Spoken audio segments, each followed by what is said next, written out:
Hey guys, Mike here from Old Man Things. How you doing? Thought I'd do a Friday night pipe chat. Can't hardly talk.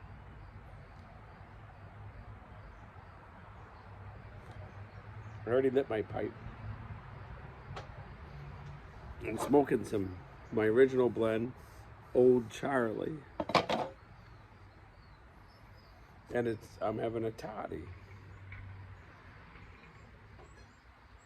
It's Memorial Day weekend in the Cape Cod of the Midwest.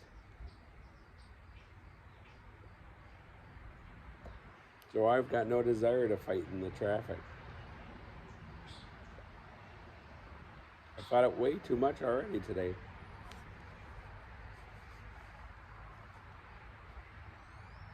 So,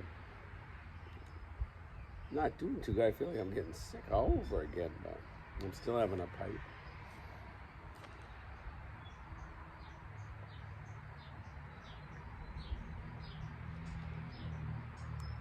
So, I had a good day. I have Fridays off. I think you guys know that, but I went and I got something for the front of the Fisherman's Nook today. It was free, and then like a little platform. And then I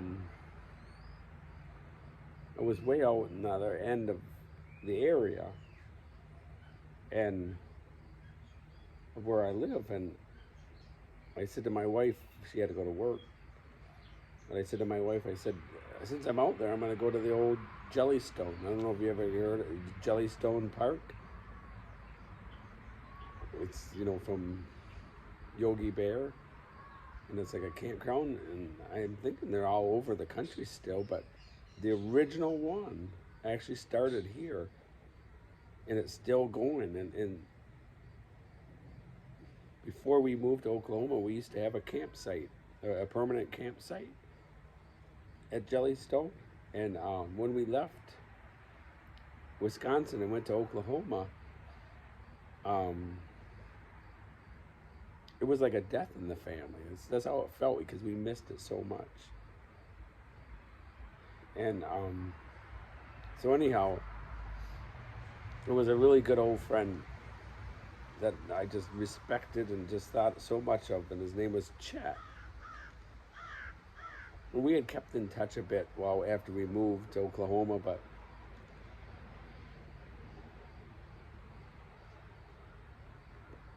I painted him a picture of him standing in front of the statue of Yogi Bear with the big basket that kids can go into.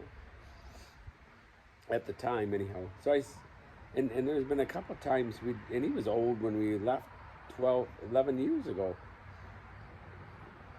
There's been a couple of times since we've been back, I've driven over there to see if he was there, and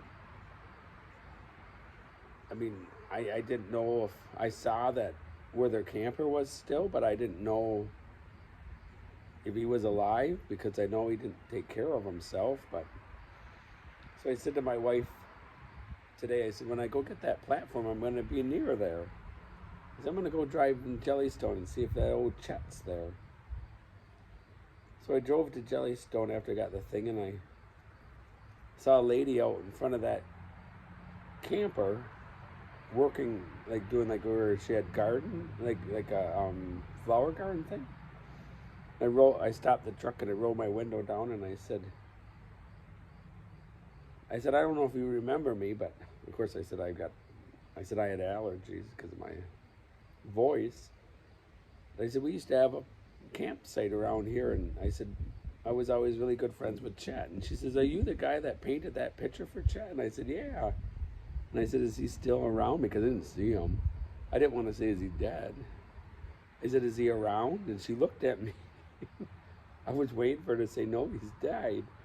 But she said, yes, he's in this thing, but he's really old now. And she said, pull in and I'll go get him, but it'll take him a while. He's very slow. He walks with a cane. So I sat there and waited for him, and that old Chet came out. It was so good to see him. We sat for about 20 minutes talking. It was so much fun.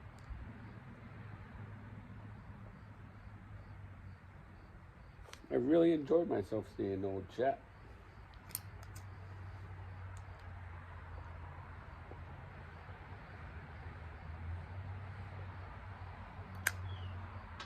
he used to have Bloody Mary parties on Sunday morning.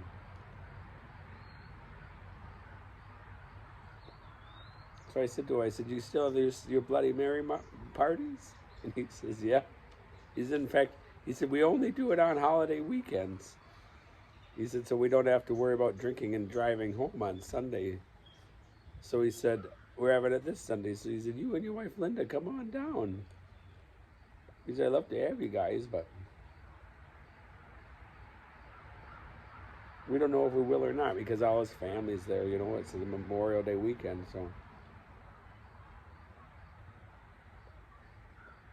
He was just a nice guy. I really enjoyed him.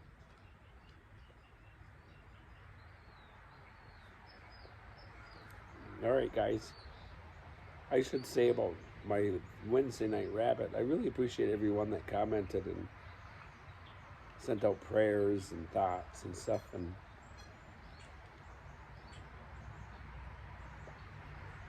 I never wanted to make these videos where I'm, complaining and carrying on and screaming, and people get done thinking he's gonna go postal. I never want to do that.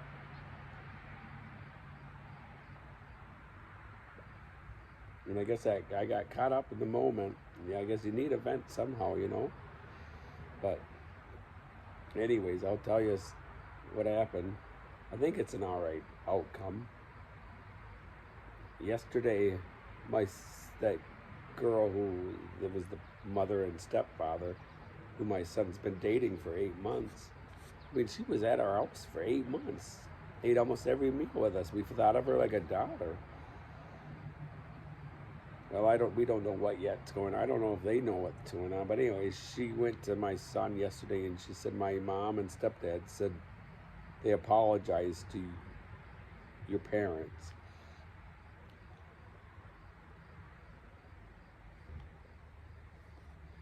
So I had that phone number on my thing where the guy called screaming and carrying on, and I thought, for the good of my son, so he can walk across that stage next Sunday. I texted the guy last night and I said, your daughter said that you and your wife apologized, so I said I accept that and I apologize as well. So I said I apologize as well, as long as you apologize first. I didn't really have nothing to apologize for, but I wanted to be the bigger person and say it. And the guy started fighting again on his text. And I said, I guess I don't understand. I said, I thought you guys apologized. You apologized, I accepted it, and I apologized. I said, is there anything else you want to fight about? And he went, no. And I said, all right, have a good evening. And he said, have a good evening.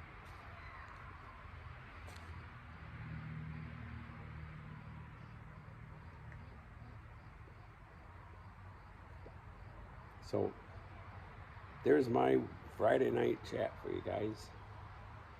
Hope you guys have a good Memorial Day weekend.